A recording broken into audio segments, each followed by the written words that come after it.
I just hope that she's, up in heaven and not in pain anymore. Because for someone to do something like that, they must have been in so much pain.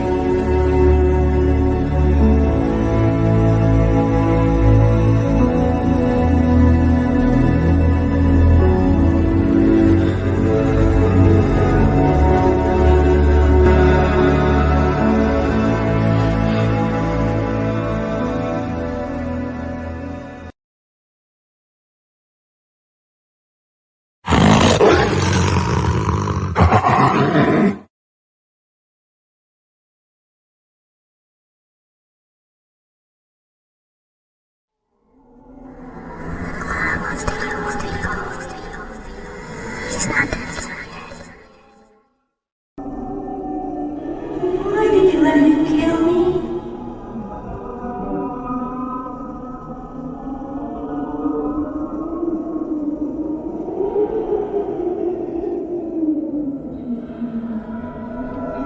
It was the clown.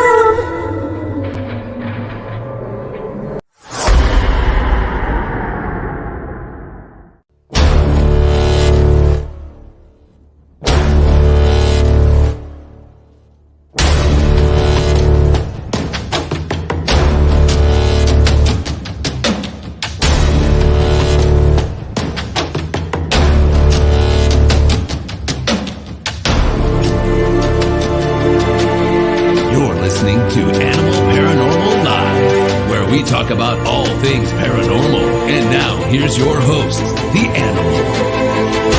Are you ready?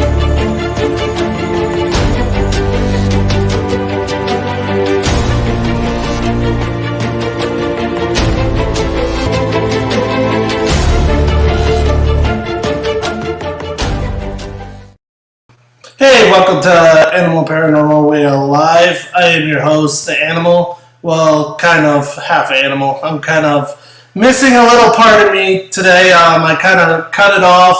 I look a little weird. People said I look like Jack Black, but I've been called that my whole life. So it's weird. I feel naked, so I don't feel like the animal. I feel like a naked animal. So we'll just go with the naked animal for today right now. Well, with clothes on. But anyways, thank you so much for joining me today. I got a very special guest. But before I have him on, I've been talking about my documentary, Through Hell and Back. It's about people who are going through rough times and suicide. And it's the real deal. And I really, hopefully this message will come to people and hopefully it will help you. But I want to play this little trailer here. If you're going through a hard time or through suicide, please watch this video and call this hotline because it will help you and it will save your life. So here you go. I am suicide. I take precious lives. I could be after someone you love. I could be after you. I work by turning your own thoughts against you. But I'm a liar and a cheat. I make you feel guilty or useless when you're not. I tell you things can never get better. They can. I tell you there's no point in taking a breath, asking for help. But there is. I tell you you're alone, and you're not. You can stop me, but you have to know how. If you or someone you know is thinking about suicide, reach out for help. Call the National Suicide Prevention Lifeline at 1-800-273-TALK. We're waiting for your call. Hey all, this is the Animal again. Thank you for watching that. Thank you for everything, for just supporting the Animal Paranormal Live show. But I want to get to my amazing guest here. He is amazing. I just got to say, he's an amazing artist. Does an amazing artwork and tattoos. He's been on a really amazing show, well-known show on, I think it's Spike TV, called Ink Master. If you don't know what Ink Master is, you got to be crazy because that show is pretty popular and has so many episodes out there. So why don't you give out my friend Nick? What's up? What's up, brother? How's it going, man? Good. Excited to talk to you tonight. Dude, yeah, man, I've been looking forward to this. I know, big fan, like I said, just with your artwork, and me, I love tattoos, and I got them pretty much all over the place. I just actually got a new one, which if you're a Mandalorian fan, Yeah. I love the Mandalorian, so I'm trying to get my whole arm, tattooed up from Star Wars. So Yeah, hopefully, good plan. Awesome team. hopefully, I'll come over and visit you. We'll get some tattooing up or something like that. Beard, man. We should have been beard twins tonight. I know, man. I don't know what was wrong. Yesterday, it was funny. I was just chilling. I was like, you know what? I feel like I need to take it off because it was long, and I've had it for years. I think I haven't shaved my beard off in I think 10 years like that. And my wife's like, "You sure you really want to do that?" And I'm like, Right. I was debating. I had the clippers in my hands. I'm like, I don't know if I should do this. And all of a sudden, my wife's like, "Well, if you're gonna do it right. Clip it off." She's like, "Are you sure?" I'm like, "Just do it. Just do it before I change my mind." And she cut it, and I looked at myself. It's to finish it, and I regretted it ever since. I've done it before, and then I regret it. And then, I'm pretty sure my wife would not enjoy it anyway. So Talk about your wife. She just said, "Hi, husband." So she is listening. Hey, y'all, for who are listening. If you're just coming on right now, I'm talking to the great Nick McKnight, known as an amazing tattoo artist from Ink Master, and also a paranormal investigator, which I didn't know about, which is really even better. So we're going to get into that. But first, I want to get into tattoos, because that was my first love. I got my first tattoo when I was probably about, I forgot. But yeah, let's talk about how'd you get into tattooing, and how did it all come to Ink Master? yeah, I don't know. I mean, tattooing, I guess, starts young because I've always been an artist, so art was always number one. And I started watching Miami Ink, I guess, back when I was 16 in art class, and I originally was going to be an art teacher. That was my game plan, 100%. But it didn't work out that way, and I just started honestly tattooing my friends in their kitchens and stuff when we were 17, 18, which was funny. And then it evolved into a tattoo career, and I actually spent 2 years trying to get on.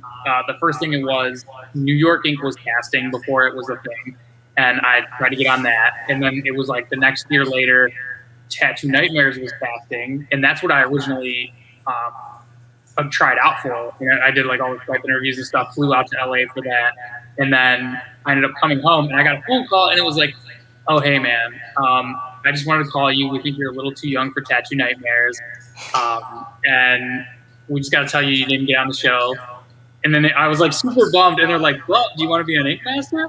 And I'm like, "Hell yeah, I want to be an Ink Master." And then that was cool because I think I was at 22 years old was when I filmed that season 2, the first one, and I think I was the youngest artist ever to be on. Wow.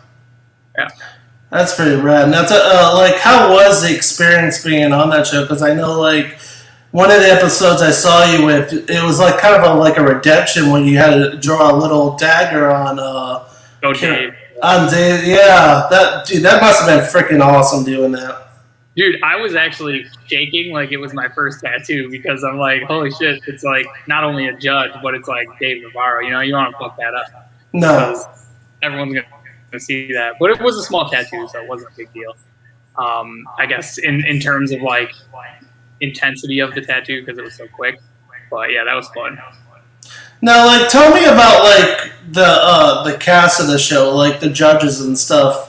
I know we're supposed to talk about paranormal, but we'll get into that in a little bit here. But just your experience on the show with the cast and the judges, and I know there's some altercations that happen all the time, a lot of drama and a lot of crazy stuff that goes on, and just tell me a little bit about that. How was that experience?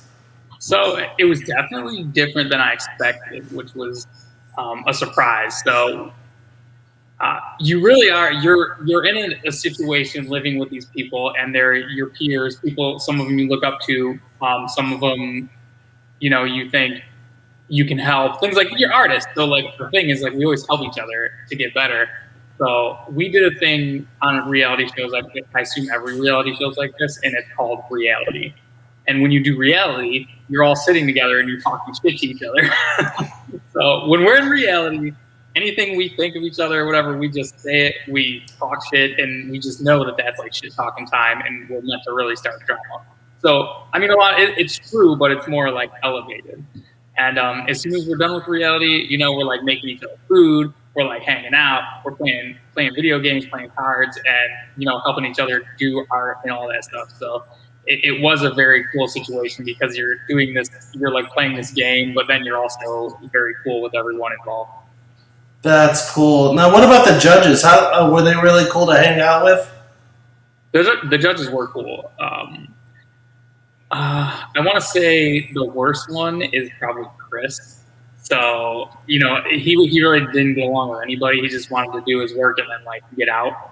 But Ollie and Dave were always fun. They were chilling. The producers and people that made the show were the best. Like they were the greatest. They took care of us and really made sure everything was kosher and anything we needed they would get. That's really cool. Now, do you get to hang out with a lot of the people that you were on the show with and get to like just chill and talk about the past and what you guys did on the show and stuff like that? Yeah, after the show was done filming, we always kept in touch, and like we do tattoo conventions.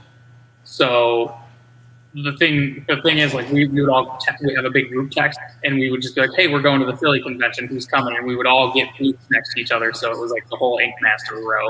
That's awesome. Yeah, we got to hang out and keep in touch in that way. Now, I see that you're in your office right now where you do some tattoo work. Has it been pretty busy for you with, I know COVID's going on right now, and I know in New York, I've been hearing a lot of places it's been different with businesses, but how's it been for you guys up there in New York? It's been, when the pandemic started, it was kind of crazy, but as soon as it ended, people were itching so bad to get tattoos and get out of the house. It was like insanity. But there were tattoo shops that didn't end up closing down because they just couldn't make it through it. So that was crud. Wow. Yeah, that's crazy, man. I know. Yeah, I itch for tattoos every single day I can, but it's so hard when you're so busy and you can only do so much. Mm-hmm. Yeah, and I mean, they get expensive too. If you're trying to do like a whole Star Wars sleeve, that's going to be a commitment in a lot of ways. Yeah, a lot of pain, a lot of hours. Yeah, I'm working on one right now. It's the one is just the dark side, and then the other one's the light side. So it's just all the bad characters, all the good characters, but then little aspects of like how some of them were kind of good. It's got that contrast and conflict. And I mean, we all love Star Wars. So, oh gosh, I'm a big fan. But what is your actually most complicated piece that you've ever done? I want to say the most complicated stuff is always full color because you really have this color dynamic, and then you have to like make sure your contrast and your composition is all perfect while making sure the color contrast is all perfect. So yeah, it's a large scale color piece. I would say that's definitely the hardest. Wow, that's really cool. But that's awesome, man. I'm really excited for what you're doing. You're doing great things, and keep it up, man. I love your artwork. I keep seeing it on Facebook, so yeah. It makes you get that tattoo a little more, huh? Oh, dude, man, it gets me jonesing to want some more tats, and hopefully I'll get some ghost tats soon or something like that up there. Yeah, I mean, we'll make something happen. I'm sure we'll get together for an investigation at some point, and then maybe I'll bring my stuff and we'll lay something down. Heck yeah, paranormal tattoo party. Yes. That'd be freaking awesome. Talk about the paranormal. Tattoo in a haunted place. That would be sweet. Dude, how crazy would that be? Tattoo and all of a sudden everything just gets messed up. Freaking things just start flying and... We need to do that. That's going to be a plan, and it needs to be live streamed. Heck yeah, we'll do that freaking live. We'll do it on Animal Paranormal Live and just go at it, man. That'd be freaking awesome. But anyways, talking about the paranormal side now, how long have you been into the paranormal? Like, where did it start for you with your journey? All right, this is an interesting one because I mean, growing up, we always see things we don't understand, but that can sometimes be chalked up to being like young and just not understanding it. But it started in between 8th grade and 9th grade for me because I want to say, okay, so we moved from a city into a farmhouse kind of thing in the middle of the country. And it was a time when once we got settled in, I just started like noticing things. I would hear like walking outside the hall, and I would be downstairs and I would hear things, and that never happened in our old house in the city. And that was the first summer that I'd ever seen ghost hunters, the original ghost hunters with you know what I'm talking about, yeah, with like Grant and Jason. Yeah, Jason and Grant, yeah. So, and I'm like, you can investigate this stuff. People did it, so that was the coolest thing. So the first thing I did is I dug in my house and I found one of those old Super 8 cameras, and I just recorded things like the hallway and like my bedroom for as long as the tape would go. I would just record it overnight or something, and that's how it started. So, and then I would run through that fast forward to see if anything changed, which was so exhilarating because I don't even know, you're just watching a still video, but then you're like, what if something happens? Yeah. So after that, I got into I found an old digital camera. It was one of the old ones. Like you had to hold it down for like 30 seconds before it even took the picture. And this is when I got my first piece of evidence. I was walking around the house taking pictures, and I walk up the stairs, and then I walk down the stairs, and you just feel like something's behind you sometimes. I got it ready because I had it. I knew when it would take the picture, so I held it down, got it ready, and I turned around really fast, took the picture, and in the center of that picture was a big blue orb, like someone was walking down the stairs following behind me. Wow. What's funny is I'm very critical when I see orbs because, as we know, a lot of them are dust, a lot of them are like reflective. But this one was one of the only orbs that I've ever believed was something because it was bright blue and it was very thick, and just that was the first time that I ever was like, whoa, I just caught something paranormal. I felt it, and then I proved that it was there, and that started the whole thing. Wow, that's pretty cool. What are the most craziest places you've investigated lately? Like up in New York, I'm sure there's. Well, I know Hinsdale. I've been there. That's one of the amazing places that everybody needs to go because not just the house, but the woods itself is pretty badass. It's a good place to go to and just get amazing evidence. Yeah, I went to Hinsdale alone and live streamed it for a night, and the stuff the portal I made, it had some of the craziest responses come back ever, and it was just like, get out, I'm a demon, my name's Pete, and it was like, get out, and it just kept saying demon Pete, and it was live streaming to like 100-something people because it was just so compelling. Wow. Anyone who was watching was just like hooked because it was really like probably an intense experience. But aside from the paranormal stuff in Hinsdale, it's honestly just beautiful to be out there. It's in the middle of the woods. The first time I've ever been able to see the Milky Way with my bare eyes is at Hinsdale. You just look up, you see the Milky Way. Yeah. Amazing. Definitely. That place is very compelling. And I was one of the divers that actually first dove the lake there, and we found some pretty cool stuff there that was really awesome. I mean, the visibility kind of sucked because you can't really see anything, but it was just really cool to be able to dive that lake and see some cool stuff underneath there. But what other places have you been to in New York? I know you just been on an investigation this weekend. Tell us about that. So it's my daughter's 13th birthday. Actually, what day is it today? The days are going by. So, so today's my daughter's 13th birthday. Happy birthday! So it was her birthday weekend. So Friday, Saturday, Sunday night, we went on an investigation. So Friday night, we went to the Haunted Greystone Manor in Casper, New York. Oh, wow. And Saturday, we went to Wildwood Sanitarium in Salamanca. Been there. Yeah, that place is great too. And then last night we went to the Van Horn Mansion in Butane, New York, which was really cool. And they're all just these really old houses, and they just have these. I don't know. They're all so different. The way I don't know. When you go in there, the energies are different. The things that happen are different.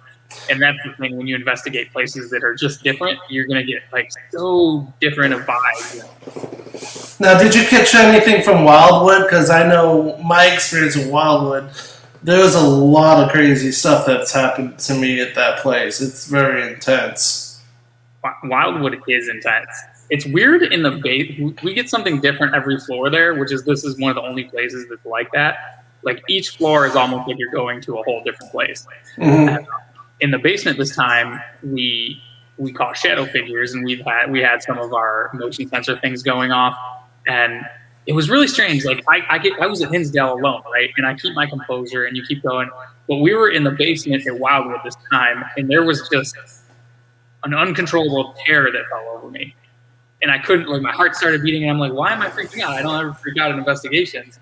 And, you know, then people are seeing these shadow figures, like, kind of coming up on us, and they were all to my back, too. So I'm just like, it's just weird, because sometimes you can't help that, and it's strange. Then we move up, and we got some casual EVPs that we just kind of briefly went over, like live EVP backs on the first floor, which people don't usually investigate, because this is where we set all our gear. Which I've started making a trend of investigating the place everyone sets their gear. Like in Hinsdale, everyone puts the gear in the kitchen.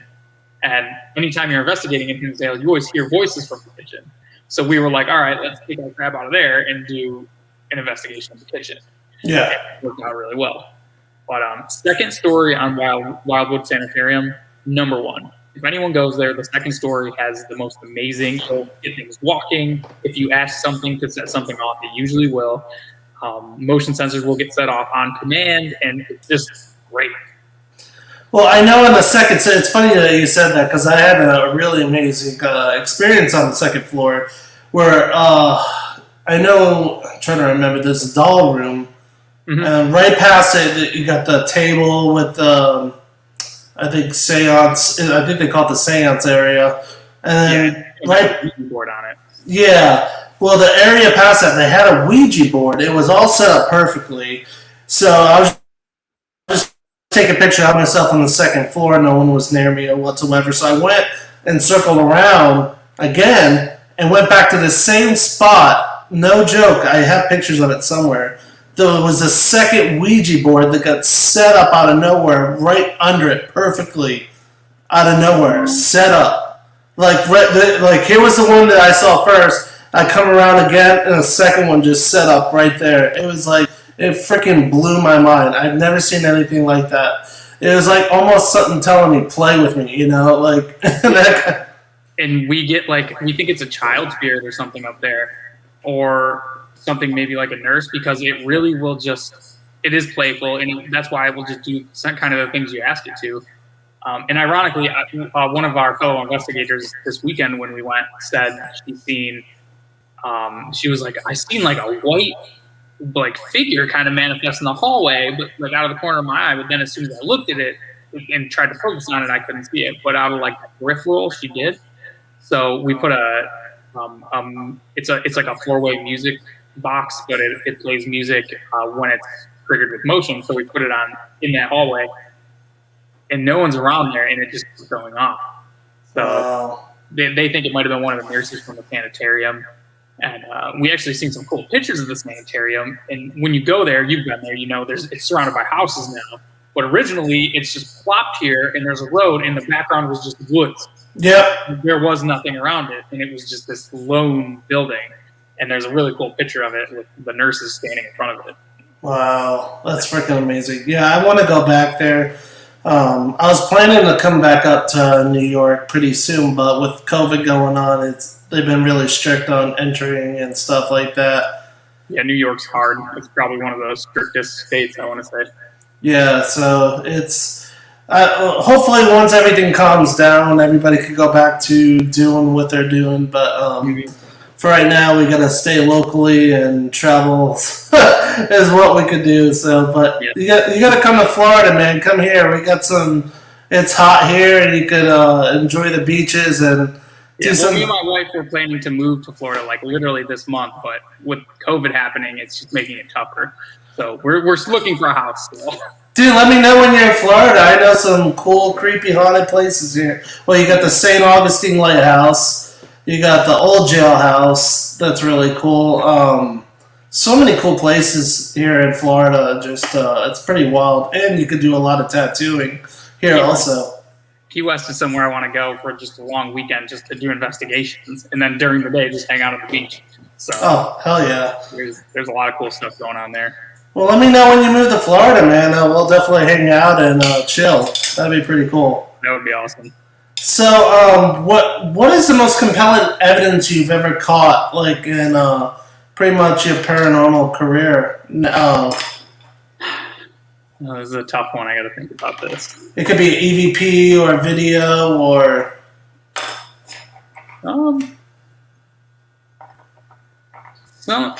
Okay. All right. One of the most compelling. It might not be.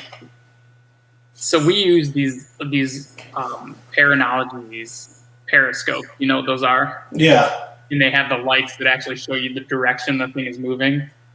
So we set like when I do investigations, we set multiple of those up on the floor. So if something's moving, we can actually track it where it is in the room.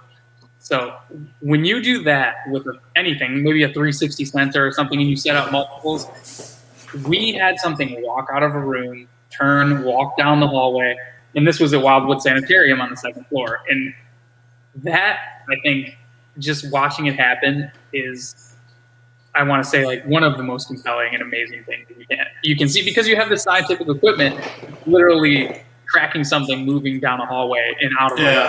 And that, I think that's probably it, because even without visual videos like of something like that, still is, I think, amazing.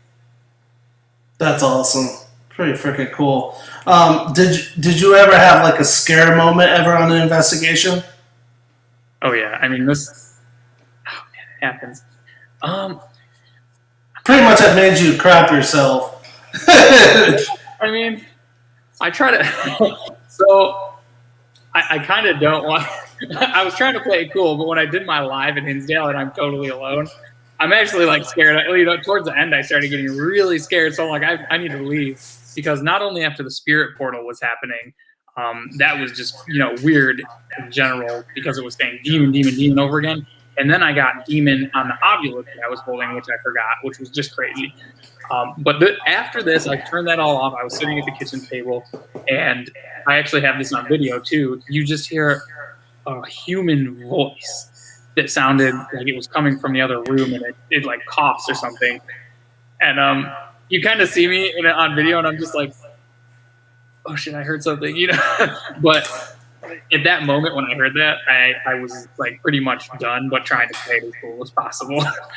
But I was ready to just like literally run out of the house. Yeah. Well, the funny thing is, when it's really dark out, especially when it's snowing, it's like you're in the middle of nowhere. It's pitch black, and you're like, and there's woods behind it. Well, pretty much surrounding the whole thing. You're like, there's no one for miles, really. It's like there's these houses, but they're like forever away.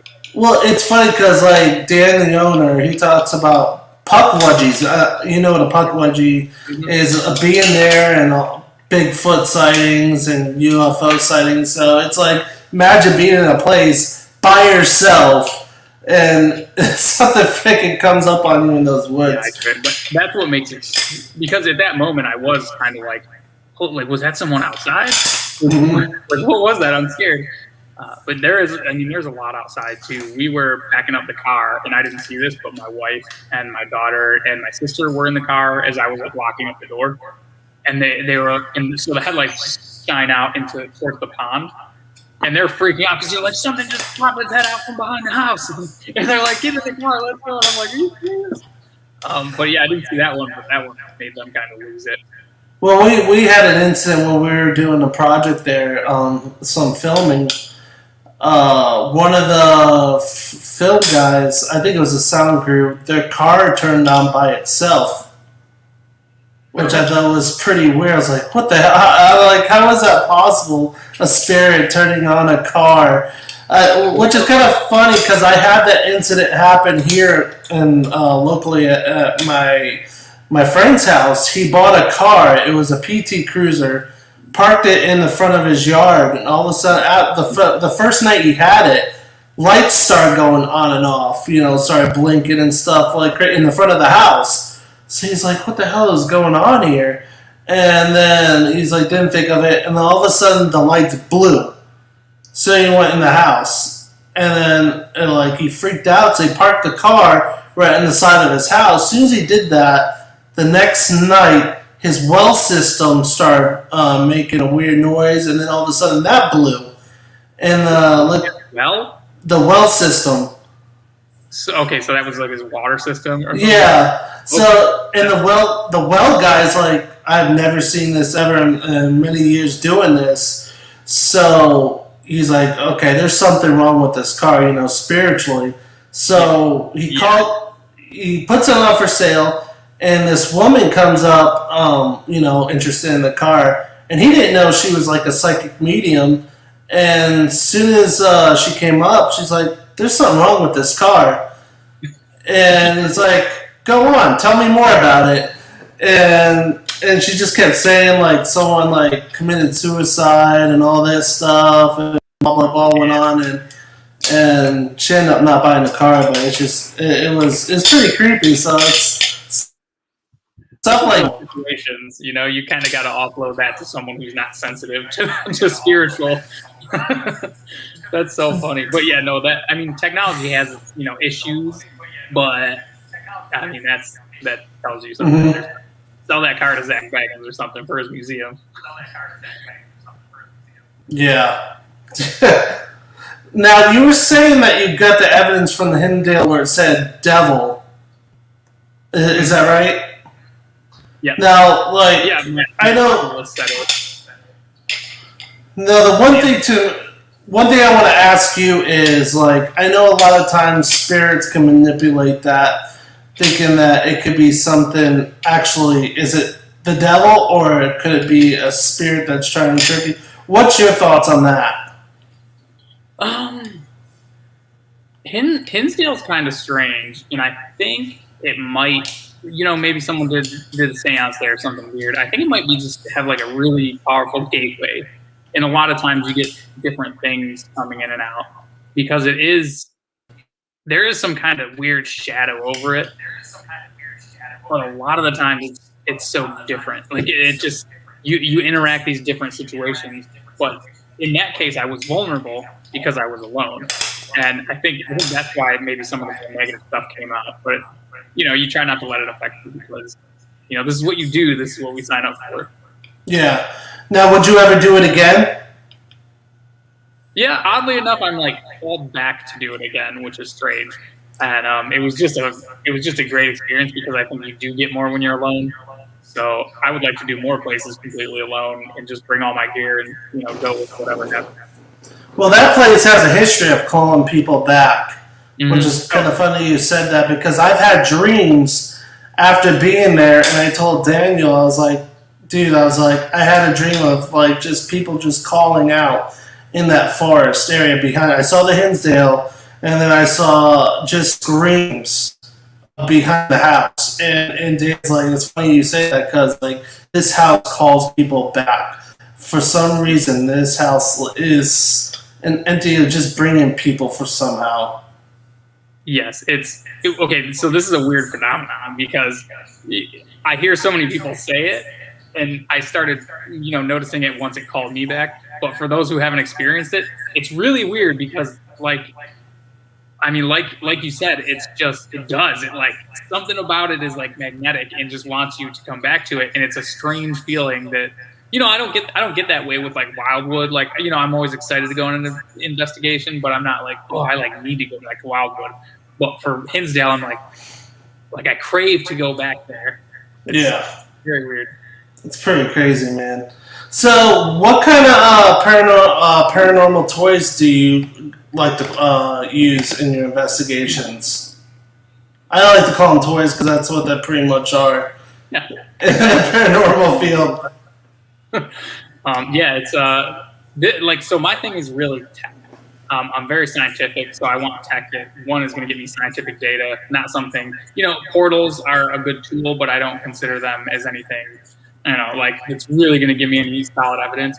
So I have like so much tech, sensors for motion, sensors for light, sensors for static fields, electromagnetic fields, and then, really high quality audio. I actually ordered a whole bunch of different audio recorders recently, and like the DR60, the Zoom H1 and the Zoom H4n, and then I just got the Sony D100, which is like what they use for movies. It's like the most high def audio you can get. Oh, wow. And the Sony D100, if anyone's listening, is hands down the audio recorder you want. It hears people talking, like my investigators talking. Like, we were in Van Horn, I was in the first floor, they were up in the attic, and I could hear them talking, but I couldn't hear Holy crap. hear them in person. So it is like number one, the most amazing thing I've ever gotten, and I'm going to use it from now until forever. But I'm using that to compare to things like the DR60, which is, the holy grail audio recorder, just to see if there's things like, like random noises that are making that sound like voices. Because the Sony D100 is going to hear what that actually is. Like maybe it's someone's like jacket stuffing or something close. They're like walking, but it sounds like a voice. So I'm really comparing that right now because I'm trying to figure out what's the best. But the GS2 laser grid from Ghost Stop, definitely one of my favorites. They have something called the Flux, and what it does is it has two motion sensors on each side, and one will make it light up red and then green, which is kind of like the flashlight technique. So if you're talking to a spirit, they can light up green for yes, red for no, and that's a really awesome tool, which has been getting us some pretty good readouts. Trying to think of what else. I use like, any sensor, anything that senses any kind of environmental data, even if you have like a light from Walmart that lights up when it senses motion, like that's a great tool to use it. And then or baby monitors. Baby monitors. Did you say baby monitors? Yeah. Baby monitors are so cheap and so good. We were at Greystone Manor one time, and we put the receiver in the basement of our room, and we were sitting up in the parlor just talking and whatever, and we were listening to it. So something starts to manifest, and it slowly like trickles. It's like, and it just gets louder and louder until you hear a man's voice say something, and then it fades back to nothing. And it's the only time I've ever caught something on the baby monitor. But since then, I've just told everyone, like, it's only like $20. Go get a baby monitor and just put it in another room from where you are that it's supposed to be active, and just carry the wireless part around with you. People don't realize how sensitive they are. I've used them on some investigations where I've caught some compelling stuff, creepy stuff.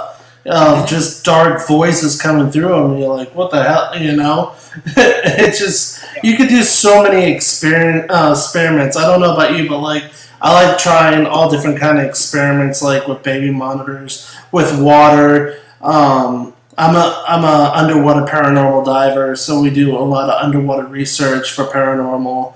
And I was just looking at a metal detector that's actually waterproof, and that's the kind of thing you want to go into Hinsdale with like the waterproof metal detector, and that's where you can kind of dig up a little more than you normally would. Yeah, I have one of those. Those are if you get one because they're freaking amazing to have, especially if you're doing treasure hunting like I like to do, and shipwrecks and stuff like that. They're expensive, but they're worth it because it catches a lot of stuff. Yeah, I mean, we're paranormal investigators, but in general, we have an investigative and curious nature. So, like, anything like that's fun. Like, if we can maybe go to a house in Gettysburg and do a Civil War house that house some of the soldiers, hell yeah, I want to go metal detect around it first because I want to see if we can find anything cool that's like World War, Civil War related or anything. Yeah. So, it's just one of those things that, like, it can add to the experience of investigating the paranormal because then something took place there that might create that type of energy. Now, back to tech. Have you tested which one actually gave you the best accuracy of evidence? Out of what device? The audio? Out of any of them. There's certain things that I lean towards. I want to say Ghost Stop has really great, like the GS2 is really awesome, the laser grid, because one, it detects movement, direction, distance, cold and heat. So if you get a cold orb, you'll see this like blue dot like scatter across the thing, and then it'll beep and go beep beep beep beep that it's moving left, and then it tells you the temperature and everything. But then if a person walks through it, you'll see a red like something in the figure, and it actually creates the shape on the screen, and it creates that laser grid at the same time. Yeah. So if I had to choose my favorite device for just anything like that, I would say it's the GS2 laser grid. But Ghost Stop has a lot of great equipment.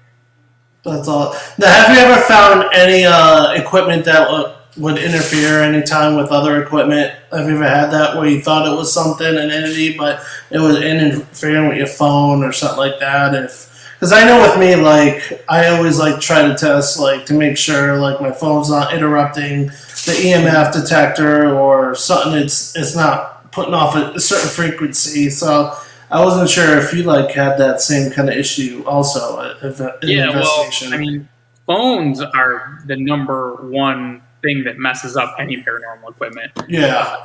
Even when you go to a public, as soon as you bust out your K2, because sometimes people will all put their K2s out, and you're sitting around with like 10, 15 people that have cell phones, and they're all going like pew, pew, pew, pew. Like, so that's definitely, cell phones interrupt everything. I even had I have a Tesla Spirit radio, and it would cause that to make weird noises when the phone was receiving.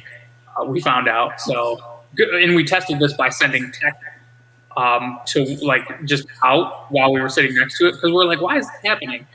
And we're very like, yes, you're testing and searching for the paranormal, but you also have to test and make sure your equipment's working properly and can give you real scientific data.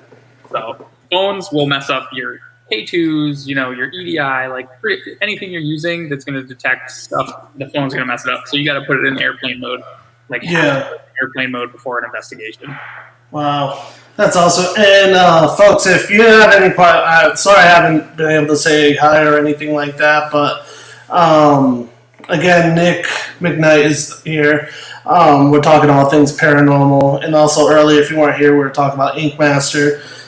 But if you have a question for Nick about anything about tattoos, paranormal, anything, that's because I know we have like less than 15 minutes left. But yeah, if you have a question or anything, please ask away. I'm sure he'd love to answer while we're just chilling and talk about all things paranormal. But another question I wanted to talk to you about, which I'm really big into, is cryptids like Bigfoot, aliens, and stuff like that. What's your kind of favorite cryptid? Like, or have you even investigated?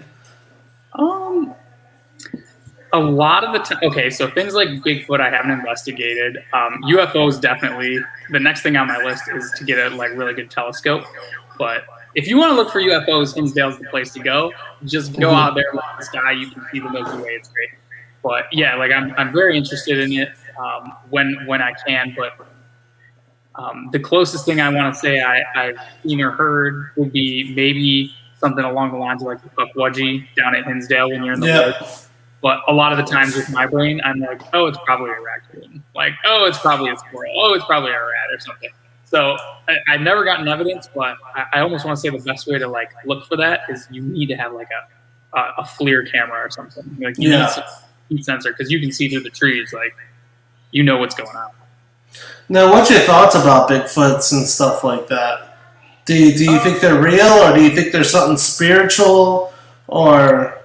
That's I've been asking that myself, a lot lately, because Bigfoot, in my brain, I want to say Bigfoot is actually, was maybe real, and maybe we caught the last few bits of them and footage of them. But I almost want to say, with the way the world's going and, destroying the forest and stuff like that, and all the hunters out there, that if there was one, they'd be dead, is what I tell myself. But then you look at the things like the Mothman, where people say it's an interdimensional being.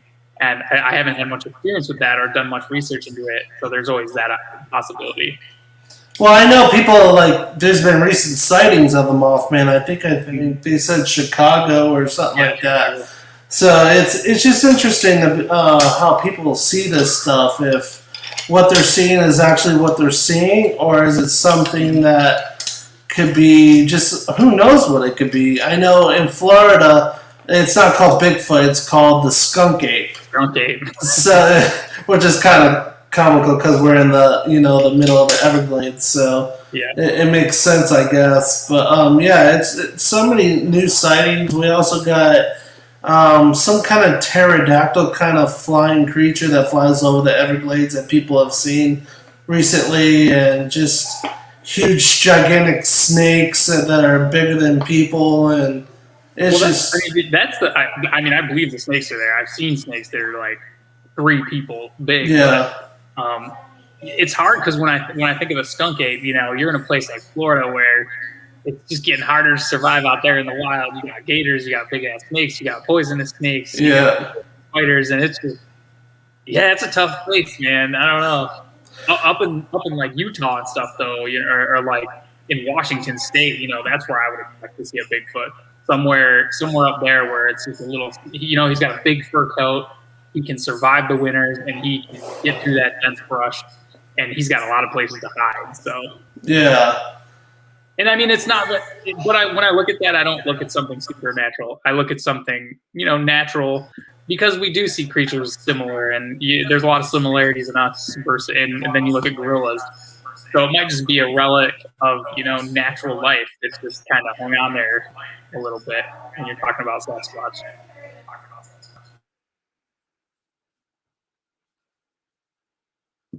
Just be a human being that's huge and just very hairy. So he never. Yeah, he's just got this over his body. Yeah, well, that's not me right now. But Caitlin McKnight said, "What's our next bug ghost investigation?" Our next what? Bug ghost investigation. Bug ghost. I don't even know. I don't know. What are we doing?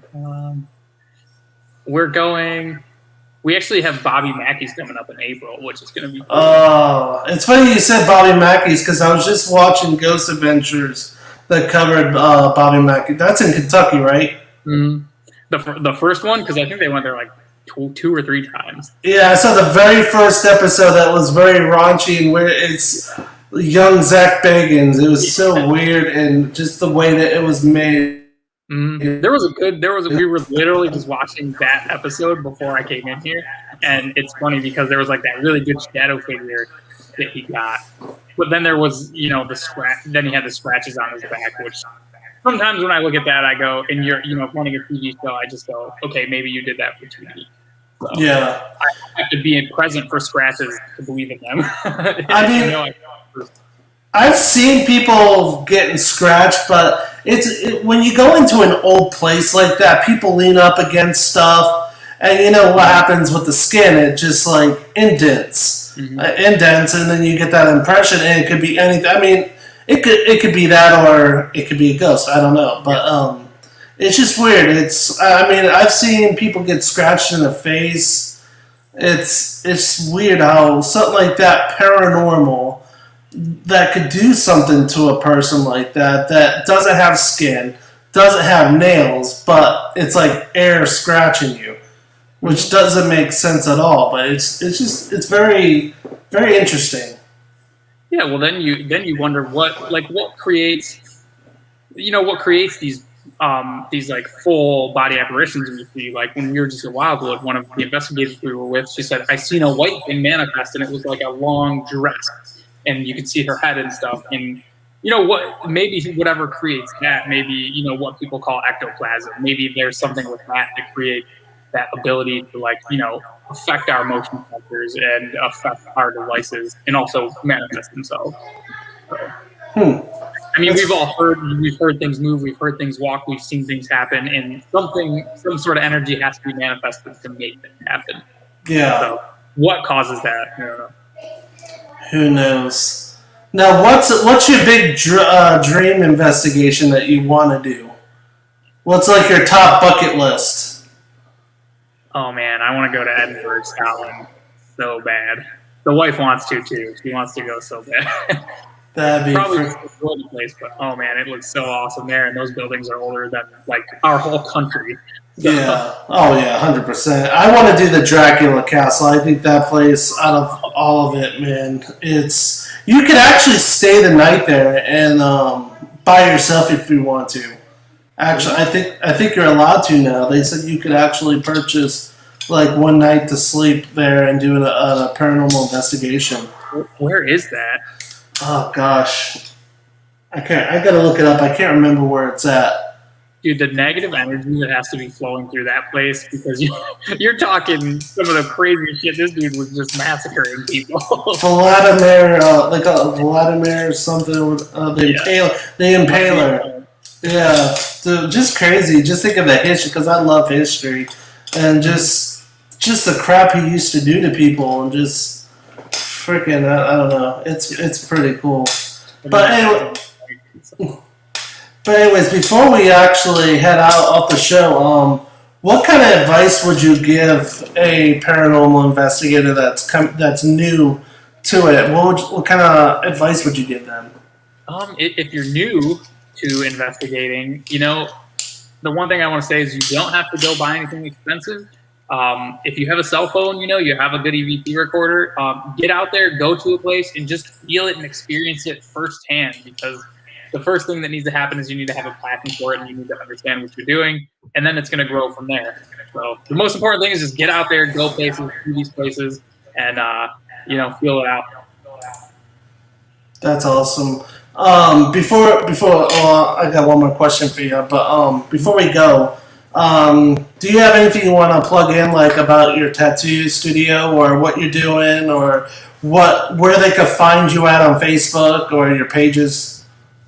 All my social media is Tattoo Me Nick. So Facebook, Twitter, Instagram. You'll find me if you just search that tag. So yeah, if you want to see what's up. But I'll probably start posting more things along the avenues of like the paranormal stuff on top of the tattoo stuff, because it's just it's a passion. So and we're trying to get take some time to get into it more and do more investigations on a regular basis. That's awesome. That's awesome, man. Definitely. Well, hey, we're going to be signing off here in a bit. I'm going to be sharing a little trailer here, and then once we sign off, let's chat a little bit, and then set up an appointment for tattooing or something. Hopefully, you come down here in Florida. So yeah, let's chat a little bit more after the show.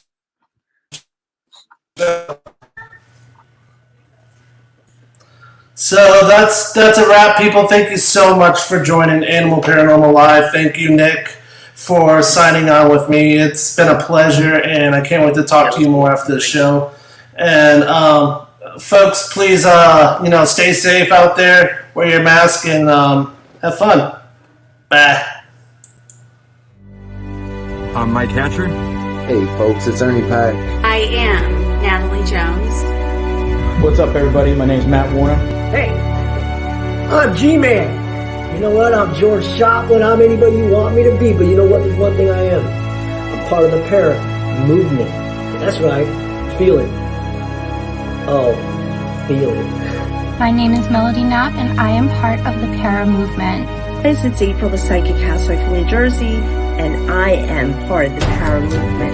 Hashtag the para movement. And I am part of the para movement. And I'm part of the para movement.